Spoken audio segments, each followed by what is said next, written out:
Hello guys. அடிக்கிற வெயிலுக்கு இன்னைக்கு 11 மணிக்கு நானும் பாப்பாவும் மோர் தான் குடித்தோம். இன்னைக்கு லஞ்சுக்கு பிளெயின் பிரியாணியும் தயிர் வெங்காயம் மட்டும்தான் செஞ்சுருந்தேன். வேக வச்ச முட்டை எனக்கு பிடிக்காது. அதனால என் ஹஸ்பண்டுக்கும் பாப்பாவுக்கும் மட்டும் முட்டை வேக வச்சுக்கிட்டேன்.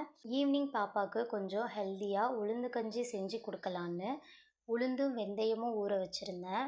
நான் சுட்டி டிவி பார்க்கும்போது க்ளோரியாவின் வீடு, சூப்பர் சுஜி, ஜி பூம்பா, கிரேசி ஜெஸி இப்படி நிறைய சூப்பரான ஷோஸ் எல்லாம் நிறையவே இருக்கும். நான் மார்னிங் 8 மணிலேருந்து நைட்டு தூங்குற வரைக்கும் இதே ஷோஸு ரிப்பீட்டடாக எத்தனை தடவை போட்டாலும் மாற்றாம பார்த்துக்கிட்டே இருப்பேன். அம்மா அப்பாலாம் போட்டதையே தானே போடுறாங்க, இதையே எத்தனை தடவை பார்ப்பேன், சேனலை மாற்று அப்படின்னு என்னை திட்டுவாங்க. ஆனால் நான் மாற்றவே மாட்டேன். அப்போது புரியலை, இப்போ புரியுது. எங்கள் வீட்லேயும் இப்போ இதே நிலமை தான். எப்போ பார்த்தாலும் ஷின்சான் ஷின்சான் ஷின்சான் மட்டும்தான் ஓடிக்கிட்டே இருக்குது. உங்கள் வீட்டில் இதே மாதிரி என்ன சேனல் ஓடிக்கிட்டே இருக்குன்னு மறக்காமல் கமெண்ட்டில் சொல்லுங்கள்.